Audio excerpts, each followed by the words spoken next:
अपनी करतल ध्वनियों के माध्यम से स्वागत करते हैं, अभिनंदन करते हैं। हमारे आज के इस विशिष्ट अवसर पर हम सभी के मध्य पधार रहे माननीय गृह एवं सहकारिता मंत्री भारत सरकार आदरणीय श्री अमित शाह जी का हम स्वागत करते हैं, अभिनंदन करते हैं। माननीय मुख्यमंत्री उत्तराखंड श्री पुष्कर सिंह धामी जी का स्वागत है, अभिनंदन है। प्रदेश अध्यक्ष भाजपा श्री मदन कौशिक जी का स्वागत है, अभिनंदन है। परम श्रद्धेय कुलाधिपति महोदय, प्रमुख अखिल विश्व गायत्री परिवार परम श्रद्धेय डॉक्टर प्रणव पांडे जी का दीप प्रज्वलन सर्वप्रथम देव मंच पर हम लोग करने जा रहे हैं एवं दीप प्रज्वलन। ओम अग्नेनय सुपधाराय अस्मान् विश्वानि देववयुनानि विद्वान् युयोध्यस्मज्जुहुराणमेणो भूयिष्ठान्ते नमोक्तिं विधेम। युग ऋषि वेदमूर्ति तपोनिष्ठ पंडित श्री राम शर्मा आचार्य जी हमारे कुलपिता, आइए उनको अपनी भावांजलि, अपनी पुष्पांजलि हम समर्पित करते हैं। शांति कुंज स्वर्ण जयंती वर्ष व्याख्यानमाला के एक ऐतिहासिक अवसर पर हृदय से आमंत्रित करते हैं, निवेदन करते हैं, प्रार्थना करते हैं भारत सरकार के यशस्वी गृह मंत्री आदरणीय श्री अमित शाह जी से कि वे कृपया हम सभी को संबोधित करें। आज के कार्यक्रम में मेरे साथ मंच पर उपस्थित डॉक्टर प्रणव पंड्या जी, कुलाधिपति देव संस्कृति विश्वविद्यालय, उत्तराखंड के इस पवित्र देवभूमि के सम्माननीय मुख्यमंत्री और युवा मुख्यमंत्री श्री पुष्कर सिंह धामी जी, डॉक्टर चिन्मय पंड्या जी, प्रतिकुलपति देव संस्कृति विश्वविद्यालय, हमारे भारतीय जनता पार्टी के सम्माननीय अध्यक्ष श्री मदन कौशिक जी, श्री महेंद्र शर्मा जी, मुझे अति प्रिय ऐसे युवा भाइयों और बहनों, आप सबको मेरा नमस्कार। आज यहाँ पर मेरे लिए भी एक सौभाग्य की बात है कि जिस भूमि पर और जिस जगह पे सालों तक गायत्री मंत्र की उपासना, इसका प्रचार प्रसार और गायत्री मंत्र से जागृत हुई सद्शक्तियों का संग्रह कर कर पूरे सनातन धर्म और सनातन संस्कृति के विश्व भर में प्रचार प्रसार का जहां अधिष्ठान चला, उस जगह पर ये गायत्री तीर्थ शांति कुंज में इसके स्वर्ण जयंती वर्ष में मुझे आप सबने निमंत्रित किया है और आपके साथ बात करने का मौका दिया है। मैं सभी बच्चों को कहना चाहता हूं कि वर्ष गायत्री तीर्थ शांति कुंज का स्वर्ण जयंती वर्ष तो है ही, परंतु साथ में देश की आजादी का अमृत महोत्सव भी है। हमारी आजादी भी इसी वर्ष में 75 साल पार करेगी। मैं बहुत सोच समझकर देश की आजादी का शब्द प्रयोग करता हूं, क्योंकि ये देश, कुछ लोगों के मन में भ्रांति है कि देश को 75 साल हो रहे हैं। ये देश चिर सनातन है, इसकी गणना कोई कर ही नहीं सकता, परंतु राजनीतिक रूप से अंग्रेजों की गुलामी से हमें आजादी मिलने के बाद अब ये 75 साल हो रहे हैं, इसका अमृत महोत्सव हम मना रहे हैं। 50 साल 75 साल किसी व्यक्ति के जीवन में बहुत बड़ा कालखंड होता है। प्रणव भाई जैसे आशावादी व्यक्ति के लिए आधा जीवन जाता है, परंतु किसी संस्था के लिए, किसी संस्था को समाज के अंदर बदलाव लाने के लिए, देश के अंदर बदलाव लाने के लिए ये बहुत अल्प समय होता है। और वेदमूर्ति पंडित राम शर्मा ने इस संस्था के साथ जुड़े हुए सभी लोगों के लिए लक्ष्य समाज और देश में बदलाव का नहीं रखा था, युग में बदलाव का लक्ष्य रखा था। और इसके लिए ये 50 वर्ष बहुत अल्पकालीन होते। बहुत सारे लोग देश भर में जहां जहां सत्प्रवृत्ति होती है, अच्छे काम होते हैं, जिससे देश के अंदर चेतना जागृत हो, देश के अंदर देशभक्ति जागृत हो, देश की संस्कृति को एक और ऊर्जा मिले, हमारे सनातन धर्म को और ऊर्जा मिले, ऐसी गतिविधियां जहां जहां होती है, इस सब को बारीकी से देखते हैं और उसको समर्थन करने का प्रयास करते हैं। इसी प्रकार से गायत्री तीर्थ शांति कुंज की गतिविधियों को भी देश में बहुत सारे लोग बारीकी से देख रहे हैं। और मैं कहना चाहता हूं कि इस 50 वर्ष के अल्प समय के अंदर ही हम सुधरेंगे तो युग बदल जाएगा। ये जो ध्रुव वाक्य हमें दिया गया, उसका परिणाम हम देख सकते हैं, अनुभव भी कर सकते हैं, और इससे युग बदलने की मन में आशा और मजबूत और बलवत्तर होती है। मैं मानता हूं इससे इतना जरूर मालूम होता है कि रास्ता सही है। इससे श्रद्धा भी जगती है कि युग परिवर्तन का रास्ता यही है। और भी रास्ते हो सकते हैं, और रास्ते पे पुरुषार्थ करने वाले लोगों को भी, क्योंकि लक्ष्य एक जब होता है तो आप किस रास्ते से जाते हो इसका कोई महत्व नहीं है, परंतु लगता है कि इस रास्ते से निश्चित गंतव्य स्थान पर हम पहुंच सकते हैं। इसलिए अखिल विश्व गायत्री परिवार के मुख्यालय शांति कुंज हरिद्वार को मैं एक जागरूक स्थान मानकर हमेशा इस पर श्रद्धा रखता हूं। यहां आने के साथ ही न जाने कितने करोड़ों गायत्री मंत्रों के उच्चारण से एक दिव्य वातावरण का जो निर्मित हुआ है इस क्षेत्र के अंदर, और विशेषकर इस स्थान के ऊपर, उससे ऊर्जा और चेतना दोनों प्राप्त होती, आनंद भी बढ़ता है, उत्साह भी बढ़ता है।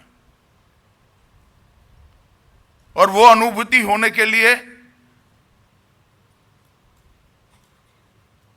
जिस प्रकार की रिसेप्टिविटी चाहिए, ईश्वर कृपा से मुझे भी वो रिसेप्टिविटी प्राप्त हुई है, तो मैं इसकी अनुभूति बहुत अच्छी तरह से कर सकता हूं। स्थान का बहुत महत्व होता है, और जिस स्थान पर करोड़ों गायत्री मंत्रों का उच्चारण वेद सम्मत तरीके से हुआ हो, उस स्थान के अंदर निश्चित रूप से ऊर्जा और चेतना प्राप्त होती है। मैं तो कुछ क्षण के लिए, कुछ मिनटों के लिए, शायद एक आध घंटे, 1.5 घंटे के लिए यहाँ हूँ। बच्चे, आप लोग बहुत भाग्यशाली हो कि आपको यहाँ पढ़ने का मौका मिला। आपका बेसिक ग्रेजुएशन जो होगा वो होगा, परंतु हमारे वेद, उपनिषद, पुराण और ब्राह्मण ग्रंथ के अंदर बताए समाये हुए ज्ञान के खजाने को अगर आप एक्सप्लोर करोगे, जानने का प्रयास करोगे, जिसकी यहाँ पूरी संभावना है और आपके लिए पूरी सुविधा भी उपलब्ध है, तो आपको मालूम पड़ेगा कि कैरियर ओरिएंटेड एजुकेशन आपको भौतिक सुख तो दे सकता है, आध्यात्मिक शांति नहीं दे सकता है। अगर आध्यात्मिक शांति प्राप्त करनी है और आध्यात्मिक शांति के माध्यम से समग्र विश्व के कल्याण के लिए, देश के कल्याण के लिए और अंततोगतः युग बदलने के लिए ये जो यात्रा चल रही है, इसमें जुड़ना है। तो मैं मानता हूं ईश्वर ने आपको बहुत सही जगह पर भेजा है, इसका उपयोग आप लोगों ने करना चाहिए। आज यहां पर पंडित राम शर्मा और पूज्य माता जी का पुण्य स्मृति भी है। उनके बताए हुए रास्ते पर चलने की एक परंपरा भी है। उनके एक ही जीवन में, मैंने अभी प्रणव भाई से पूछा कालखंड क्या हुआ, कालखंड क्या रहा। पंडित राम शर्मा के जीवन का कालखंड होता ही नहीं है। तो अनेक युगों तक उनके काम से, अनेक युगों तक उनके कर्म से अनेक लोगों के जीवन का, आत्मा का उद्धार करते रहेंगे। परंतु मैंने दैहिक कालखंड की बात इनसे पूछी, उन्होंने बताया 80 साल। 80 साल के जीवन में पृथ्वी के अनेक जीवों तक गायत्री मंत्र को पहुंचाने का काम पंडित राम शर्मा जी ने किया। अनेक लोगों को इस आंदोलन के साथ जोड़कर देश भर में न जाने कितने गायत्री शक्ति पीठों की रचना करी और गायत्री शक्ति पीठ के माध्यम से गायत्री मंत्र को घर घर पहुंचाने का एक बहुत बड़ा प्रयास किया। यहां पर आज विषय लिखा है, मनुष्य में देवत्व का उदय और धरती पर स्वर्ग का अवतरण। देवत्व क्या होता है? देवत्व होता है शुभ शक्ति की एक अच्छी व्याख्या। हर मनुष्य के मन में, हर मनुष्य के शरीर में भी और हर मनुष्य के आत्मा के साथ जुड़ी हुई भी शुभ अशुभ दोनों प्रकार की वृत्तियां रहती हैं। आप गायत्री मंत्र का थोड़ा वैज्ञानिक और अभ्यास करेंगे तो ये 24 अक्षर जो है वो आपकी 24 सदग्रंथियों को जागरूक करते हैं और ये 24 जागरूक हुई सदग्रंथियां आपको देवत्व की ओर ले जाती है।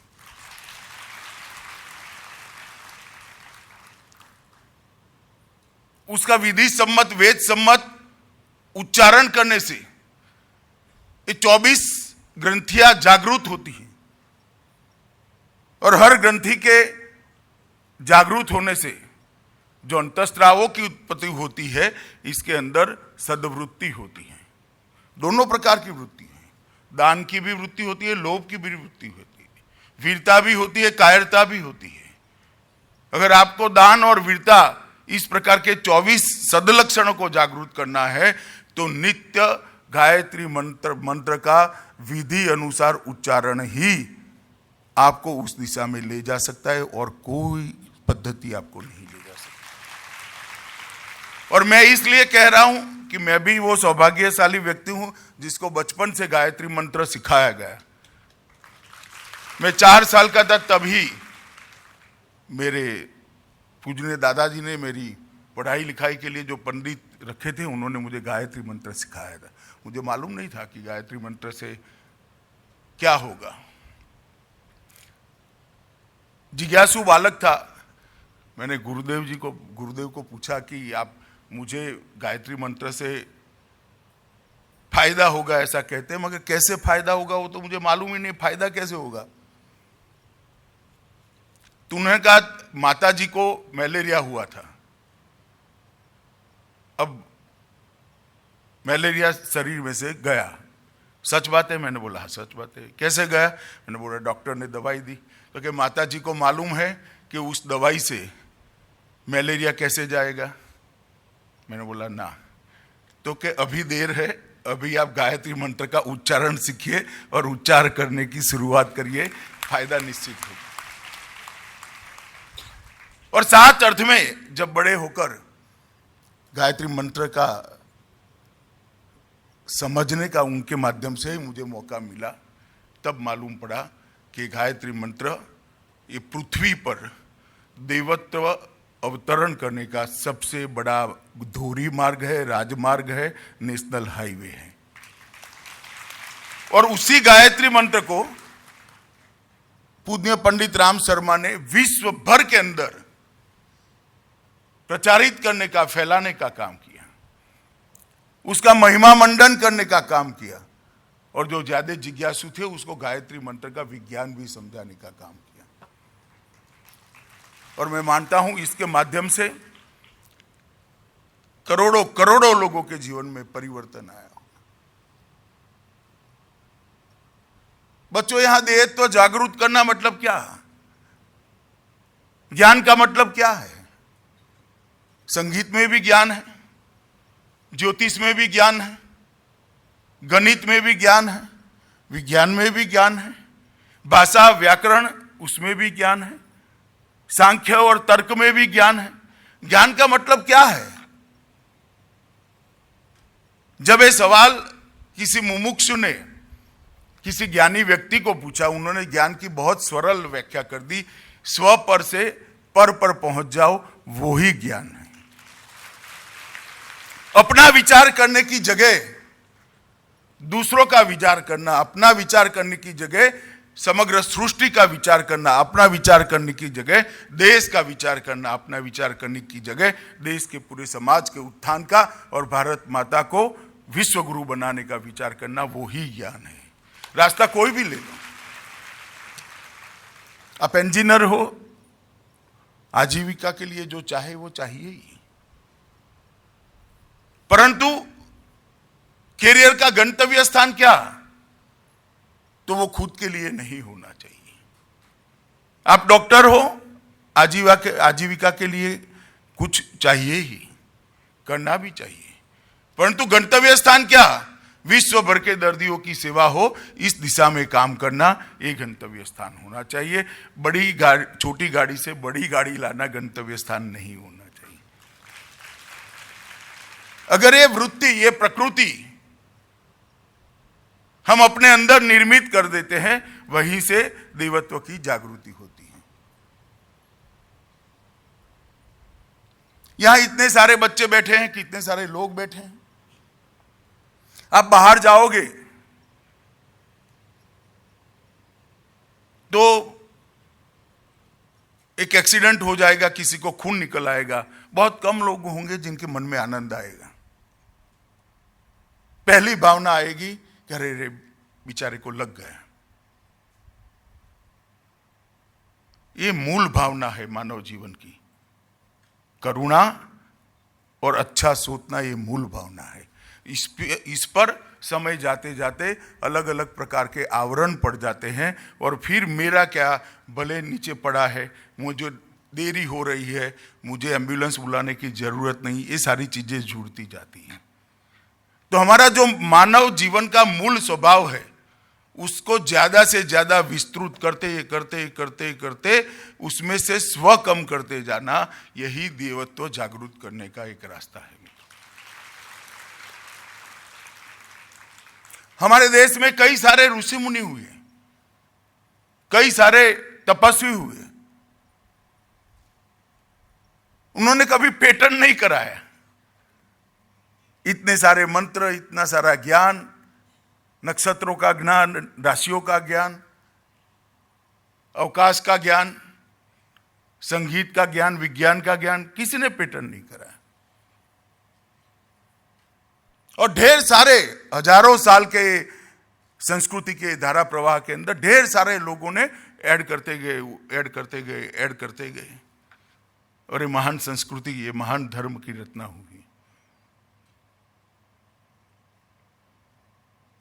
हमें इनके प्रति पूज्य भाव आना स्वाभाविक है। आज मैं यहां आया हूं तो पंडित राम शर्मा के प्रति पूज्य भाव आएगा ही। आप वेदों को पढ़ोगे, उपनिषदों को पढ़ोगे, पुराणों और ब्राह्मण ग्रंथों को पढ़ोगे, तो निश्चित रूप से मालूम पड़ेगा कि जिन्होंने भी लिखा है, इनकी सोच कितनी कितनी महान थी। ये ईश्वर के नजदीक पहुंचे हुए लोगों ने ये संदेश हमारे लिए छोड़ा है। मगर मैं आपको आज एक रहस्य बताना चाहता हूं।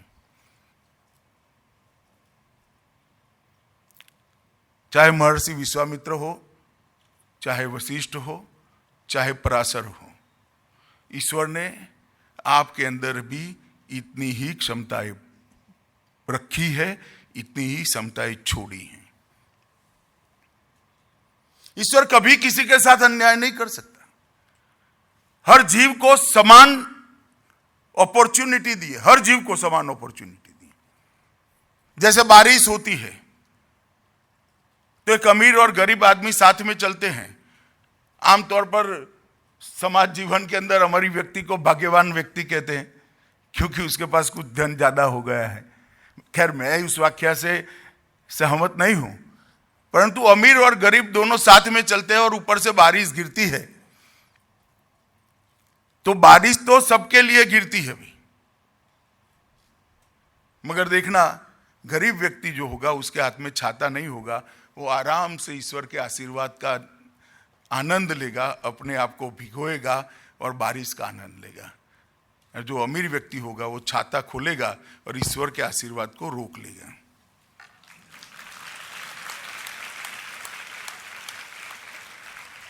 ईश्वर ने हर एक व्यक्ति के अंदर 24 सद्ग्रंथियां दी हैं, मगर लोभ, अहंकार, अभिमान, आडंबर, ये छाते जो हम लगा देते हैं वो ज्ञान की जागृति के रोकने वाले छाते हैं।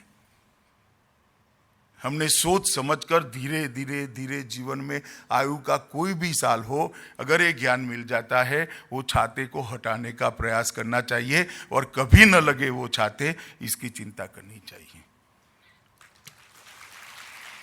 और ये जो वेद, उपनिषद, पुराण, ब्राह्मण ग्रंथ या गायत्री मंत्र की रचना भी जिसने भी की, वो सबों ने ये छातों को कभी आने ही नहीं दिया। तब जाकर इतना ज्ञान उपलब्ध हुआ है। ईश्वर ने हम सबको एक समान अपॉर्चुनिटी दी है, इसमें वो अन्याय कर ही नहीं सकता। सबके अंदर ही वो 24 सद्ग्रंथियां है, उसको जागरूक करना पड़ेगा। और मैं मानता हूं कि इस दिशा में समाज को ले जाने के लिए पूज्य पंडित राम शर्मा ने हमारे लिए बहुत बड़ा राजमार्ग अपने 80 साल के जीवन के अंदर तैयार रखने। वो काम अब हमें करने की जरूरत नहीं है। जो परिश्रम उन्होंने किया, जो तपस्या की, कठोर अनुष्ठान किया, वो आज किसी पेटर्न के बगैर आपके लिए छोड़कर गए हैं। हमें उस रास्ते पे चलना है, हमें इस रास्ते को आगे ले जाना है और ज्यादा से ज्यादा लोगों को उस रास्ते पर ले आना है। और बच्चों, सात अर्थ में मेरे जीवन का अनुभव मैं कहता हूं आपको। ज्यादातर मैं सार्वजनिक जीवन में बोलता नहीं हूं, व्यस्तता के कारण विषय में पहले पढ़ भी नहीं पाया, वरना मैं ही बदलाव कर देता।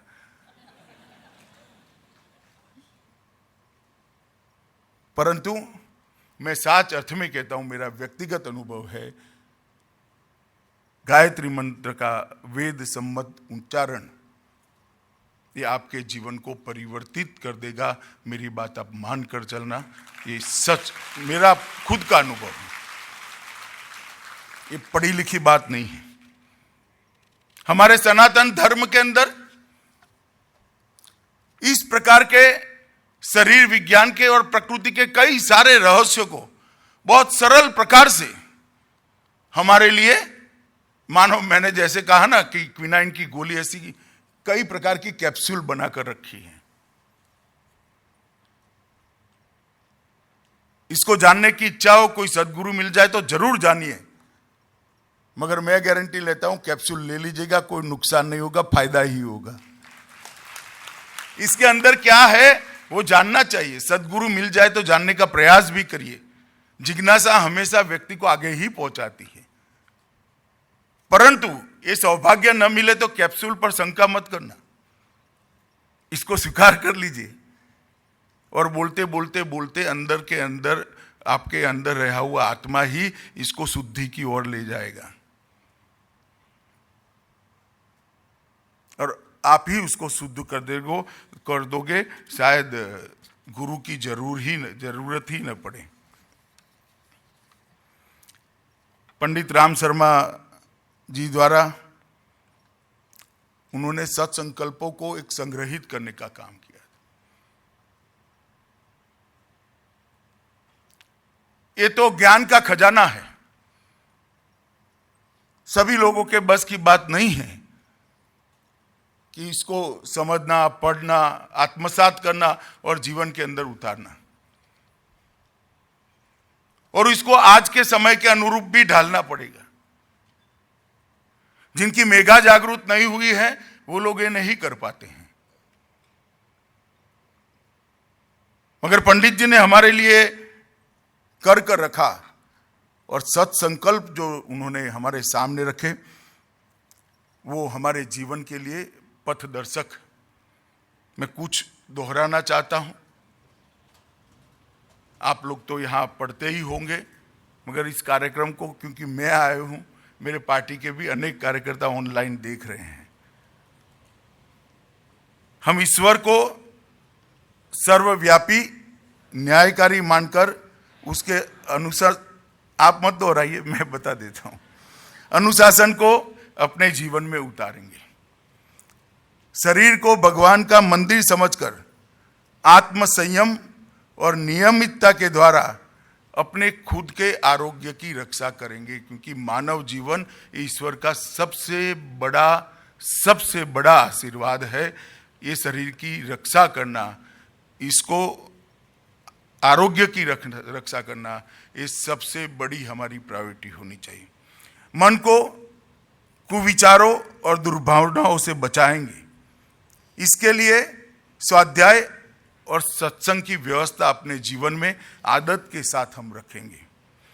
इंद्रिय संयम, अर्थ संयम, समय संयम और विचार संयम का जीवन में संयम के साथ और शिस्त के साथ अनुपालन करेंगे और अभ्यास भी करेंगे।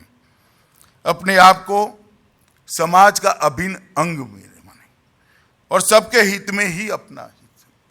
कहीं दूर सुदूर कश्मीर में कोई घटना हो रही है और हमारे मन में ये विचार आ जाता है कि मुझे क्या है भाई, मैं तो हरिद्वार में रहता हूं या रहती हूं, तो समझ लेना अभी भी रास्ता अधूरा है। जिस दिन कश्मीर हो या कन्याकुमारी या विश्व का कोई भी कोना हो, कुछ बुरा होता है और हमें दर्द होता है, उस दिन समझ लेना कि हम स्व छोड़कर पर के रास्ते पर चल पड़े हैं। मर्यादाओं को पालेंगे, वर्जनाओं से बचेंगे और नागरिक कर्तव्य का पालन करेंगे और समाज के प्रति हम निष्ठा रखेंगे। मित्रों, हमारा संविधान खूब सोच समझकर बना है, मगर दुर्भाग्यपूर्ण बात है, आजादी के 75वें साल में भी संविधान ने दिए हुए अधिकारों के लिए तो मैंने कई सारे आंदोलन होते हुए देखे हैं। कई सारे लोग संविधान प्रदत्त अधिकारों को मांग करने के लिए बहुत उत्सुक भी होते, लालायित भी होते, फोर्सफुल भी होते हैं, उसमें मुझे कोई आपत्ति नहीं। मगर उसी संविधान ने कर्तव्य भी दिए, हमारा ध्यान कर्तव्य की ओर जाता भी नहीं है। अगर हम स्वयं शिस्त से जीने वाले व्यक्ति हैं, तो जिस वक्त ही हम अधिकार की मांग करते हैं, उस दिन कर्तव्यों का पालन करना हमारा फर्ज बन जाता है। समझदारी, ईमानदारी, जिम्मेदारी और बहादुरी, इसको जीवन का अभिन्न अंग मानेंगे।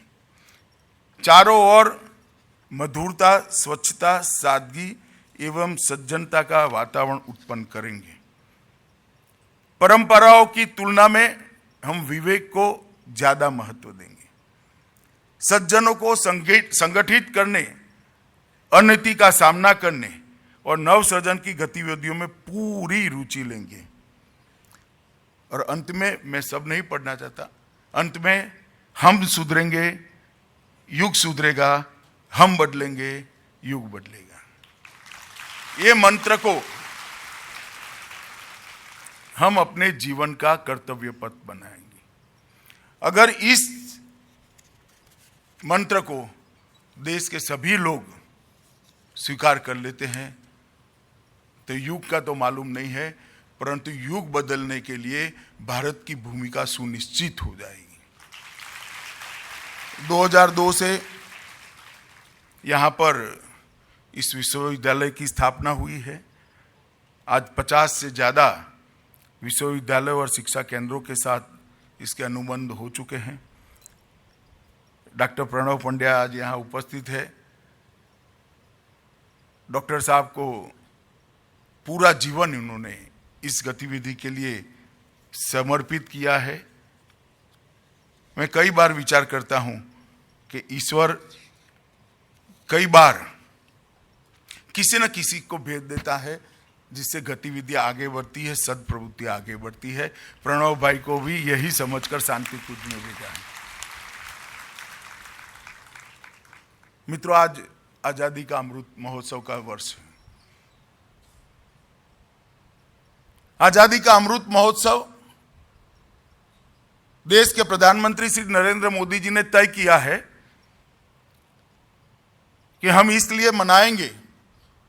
इसके दो कारण उन्होंने कहे थे। एक, कि आजादी प्राप्त करने के लिए कितने अगणित लोगों ने अपना बलिदान दिया है। किसी ने अपनी कैरियर छोड़ दी है, पढ़ाई लिखाई छोड़ दी, किसी की संपत्तियां कुर्क हो गई, कोई जान से ही चले गए, और कई सारे ऐसे लोग हैं जिनको इतिहास में आज स्थान नहीं मिला है।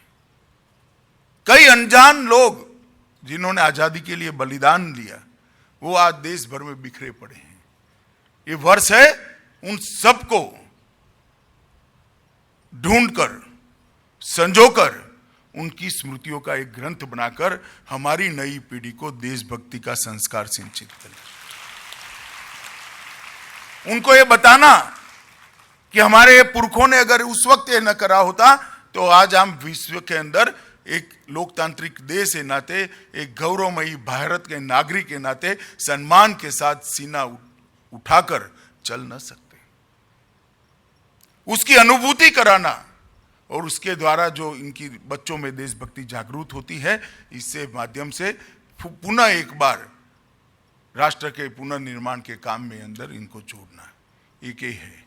और दूसरा, आजादी का अमृत महोत्सव इस संकल्प लेने का वर्ष है।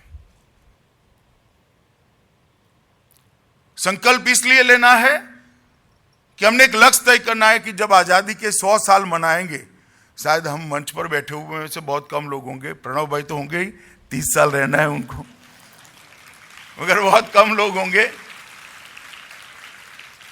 तो आज ही ये तय करना है, इस वर्ष में ही, कि 100 साल जब भारत की आजादी को होंगे तब भारत कहाँ होगा, भारत महान होगा, भारत विश्वगुरु होगा, ये तय करने का है वर्ष। और ये संकल्प मतलब मैं कश्मीर की सरहद पर जाकर टेररिस्टों के खिलाफ लड़ूंगा या दुश्मनों को खिलाफ, इतने बड़े बड़े संकल्प लेने की जरूरत। छोटे छोटे संकल्प। एक छोटा सा बच्चा अगर तय कर ले कि मैं मेरे बाकी के जीवन में थाली में जूठा अन्न नहीं छोड़ूंगा, छोटा संकल्प है। हम अगर तय कर ले कि मैं कभी भी ट्रैफिक के नियमों का उल्लंघन नहीं करूंगा, कोई गृहिणी तय कर ले कि एक बूंद पानी मेरे घर से अब व्यय नहीं होगा, नल बंद करने का पूरा ध्यान मैं रखूंगी। छोटे छोटे संकल्प, मगर इसको जीवन पर्यंत मानना है। अगर इस 130 करोड़ नागरिक संकल्प लेते हैं तो 130 करोड़ संकल्प होते हैं, और 130 करोड़ संकल्पों का संपुट भारत माता को फिर से एक बार विश्वगुरु के पद पर निश्चित आसीन कर देगा। और आजादी का अमृत महोत्सव का वर्ष जैसे हर नागरिक के लिए संकल्प लेने का वर्ष है, उसी प्रकार से शांति कुंज हरिद्वार का स्वर्ण जयंती का वर्ष भी परिवार के साथ जुड़े हुए हर व्यक्ति का संकल्प लेने का वर्ष होना चाहिए कि आंदोलन को हम कहां पहुंचाएंगे, इसकी गति कितनी बढ़ाएंगे, इसकी दिशाएं कितनी व्यापक करेंगे, इसके अंदर कितने डायमेंशंस जोड़ेंगे। सब अनंत है। हमने सोचकर हिम्मत करनी चाहिए, और जो हिम्मत करता है इसको ईश्वर हमेशा मदद करता है। और जब लक्ष्य हमारे लिए नहीं होता है तो विफलता की चिंता काहे को करना। लक्ष्य ईश्वर के लिए, इसकी जिम्मेदारी है इसको पूर्ति करना, हमारी नहीं है। हमारा काम तो उसकी पूर्ति की दिशा में परिश्रम करना है। तो एक संकल्प लेने का वर्ष है मित्रों। अंत में मैं छोटी सी बात कहने आया हूं। मैं बहुत कम आयु का था, लगभग बच्चा था, तब से सार्वजनिक जीवन में काम कर रहा हूं। कई बार मन के अंदर गहरी निराशा, उदासीनता जन्म लेती थी। कितना बड़ा देश का लोकतंत्र और लोकतंत्र के सिरमौर जो बैठे हैं वो क्यों अपनी संस्कृति को उजागर करने में शर्म महसूस करते हैं। मगर करोड़ों संतों के आशीर्वाद, करोड़ों लोगों के परिश्रम से और भारतीय जनता पार्टी के करोड़ों कार्यकर्ताओं के पुरुषार्थ से जब नरेंद्र भाई प्रधानमंत्री बने, आज मैं देख रहा हूं कि स्थिति बदल रही है। 2014 में नरेंद्र भाई पदनामित प्रधानमंत्री बने, शपथ बाकी थी, काशी गए, मैं भी साथ में था। बाबा काशी विश्वनाथ का दर्शन किया और पूरे कपाल पर विभूति लगाकर जब मां गंगा की आरती करने के लिए वो चले गए, तब इस देश में आध्यात्मिक रूप से परिवर्तन की शुरुआत हुई। तब इस देश में सांस्कृतिक रूप से परिवर्तन।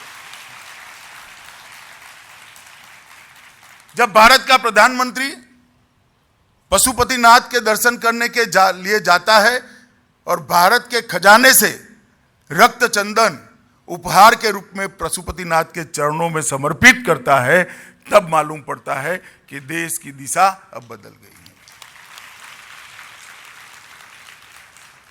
ये परिवर्तन की देश में शुरुआत होगी। इसके आनुषंगिक जीवन हमारा भी हमने बनाना चाहिए देश के नागरिक के नाते। और ये परिवर्तन जो हो रहा है, मैं सिंबॉलिक दो चीजें बोला हूं, कोई इसमें ढेर सारे ऐसे उदाहरण हैं, परंतु ये परिवर्तन को गति तभी मिलती है जब देश का नागरिक इसके साथ जुड़ता है। और हम सबका दायित्व है कि सालों के बाद जिस परिवर्तन की हमको अपेक्षा थी वो परिवर्तन अब आया है। यूएनओ के अधिवेशन के अंदर अटल जी के बाद पहली बार कोई विदेश मंत्री या प्रधानमंत्री देश की मातृभाषा, देश की राजभाषा हिंदी में भाषण देता है, तब छाती गजगज फूल जाती है। और वही जनरल असेंबली के अंदर हमारी संस्कृति का ध्वजवाहक बनकर देश का प्रधानमंत्री कहता है, एक योग ऐसी विद्या है, एक योग ऐसी विधा भी है जिसके माध्यम से दवाई की जरूरत न पड़े ऐसा जीवन जिया जा सकता है। और वो प्रस्ताव रखते हैं कि 21 मई को योग दिन मनाया जाए, और देखते देखते 10 ही दिन में 177 देशों के समर्थन के साथ आज पूरी दुनिया योग दिन मना रही है और योग को स्वीकार कर रही है। मित्रों, हम सब के लिए बहुत गौरव की क्षण भी है, गौरव का समय भी है, परंतु हमने इसको गति देनी चाहिए, इसके समर्थन में खड़ा रहना पड़ेगा। क्योंकि विरोध करने वाले भी बहुत है, उनका एक विचार है, हम उनका विरोध क्यों करें? हम हमारा प्रयास बढ़ाएं, हम रचनात्मक दृष्टि से सोचें, उनका विरोध हम क्यों करें? ठीक है, जब उनको समझ आएगी तब हमारे साथ जुड़ेंगे। अभी हम हमारे साथ जुड़ने वालों की संख्या बढ़ाएं। और बच्चों, आपके पास लंबा जीवन पड़ा है, ये विचार को, ये रास्ते को और इस गंतव्य को जीवन में कभी छोड़ना मत। इस दिशा में ही देश और दुनिया दोनों का भला है, ये आप मन में गांठ बांध कर आज इस सभागार से बाहर जाना। बहुत लंबे समय के बाद देश में नई शिक्षा नीति भी लाई,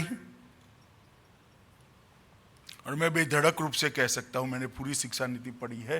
पहली बार भारत की मिट्टी की सुगंध वाली शिक्षा नीति लाने का काम नरेंद्र भाई ने किया।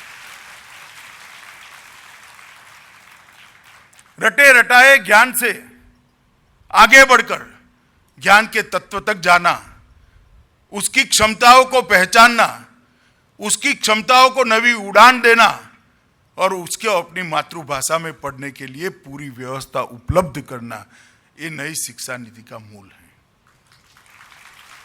यहाँ बहुत सारे बच्चे रिसर्च भी करते होंगे, अनुसंधान भी करते होंगे।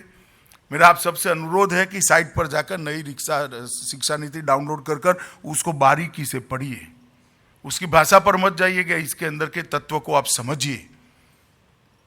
नई शिक्षा नीति देश के अंदर नई पीढ़ी बनाने का काम करेंगी और जब आप इसको ध्यान से देखेंगे तो बहुत बड़ा बदलाव का बीज आज देश के प्रधानमंत्री ने शिक्षा नीति के माध्यम से बोने का काम किया है, जो आने वाले दिनों में वटवृक्ष बनकर हम सबको सुफल देने वाला है। मित्रों, मैं फिर से एक बार कोई कंफ्यूजन के, दुविधा के बगैर और किसी भी प्रकार का आपको अच्छा लगाने के भाव के बगैर कहता हूँ, बहुत कम लोगों को शांति कुंज में पढ़ने का मौका मिलता है। इसका ढंग से उपयोग करिएगा और अपने जीवन को सफल बनाएगा। इतना कहकर मेरी वाणी को विराम देता हूँ।